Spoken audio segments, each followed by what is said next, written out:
today we're going to be making a collagraph plate for printing, and then later on I'll do another video on the actual printing. But to make the plates, you use different layers. You can use different textures, materials from around the home. So if you think collagraph, think collage, and you think paper, glue and scissors. With regards a collagraph, it is layered. It's a layered collage that you use for printing.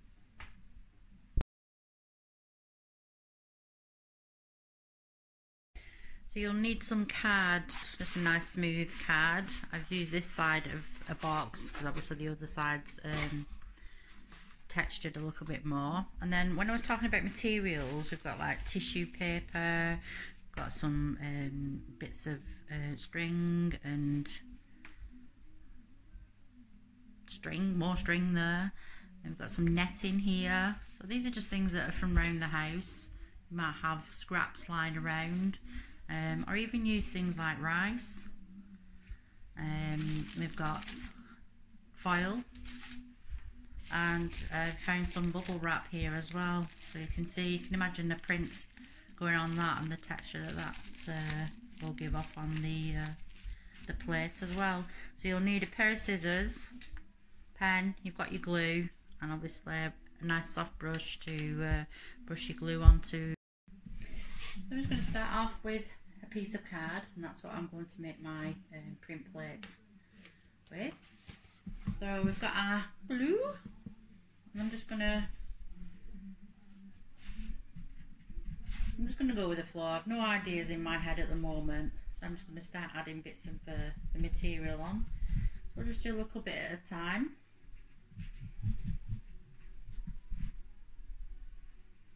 I think I will start first with this netting. So on goes the netting. Just make sure it's all getting glue everywhere here.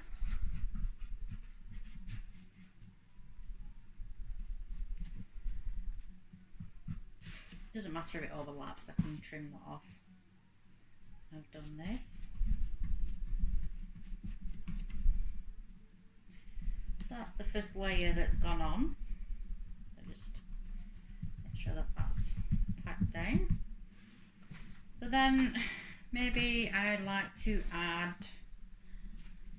I don't know, a bit of tissue paper. I'll just glue that on there. Just push it down a little bit.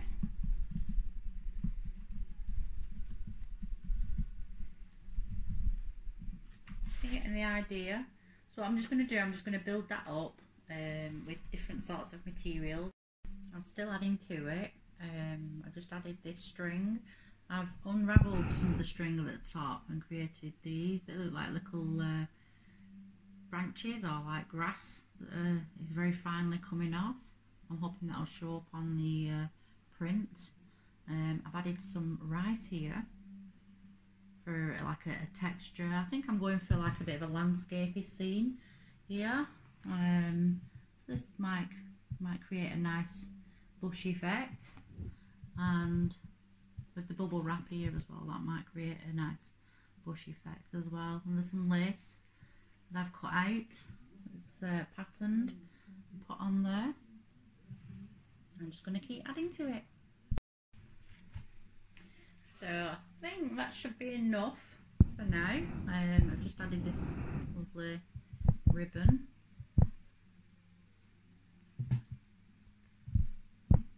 It's alright.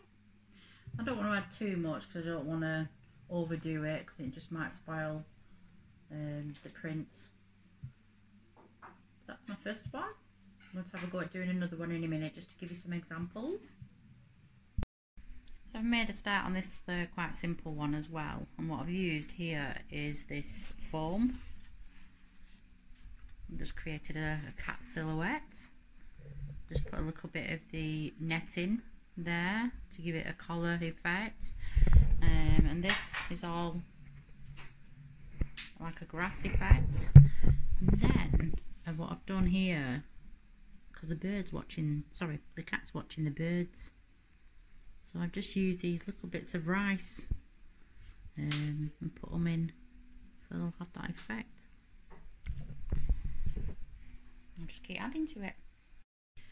So I think I've finished that one now. I'm just going to trim all these edges off and leave that to dry with the other one.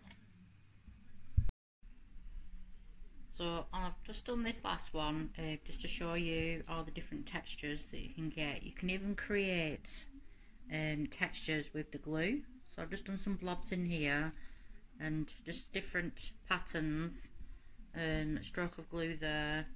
So we've got the rice, we've got the ribbon, we've got lace on it, bubble wrap, we've got string, foil, tissue paper, and the foam as well. So we'll just see what they come out like when they are ready for printing. So we're just going to let them all dry.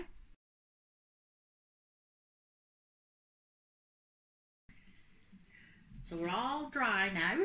This one's dry. So I'm just going to give it a good coating all over with glue, just to seal everything in and get in all the nooks and crannies. It's just a fine brush. So I'm literally going over everything.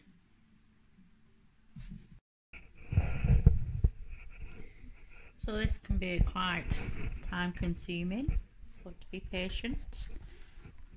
Like I said, you have to make sure that all the nooks and crannies are filled in and you don't leave too much lumpy glue.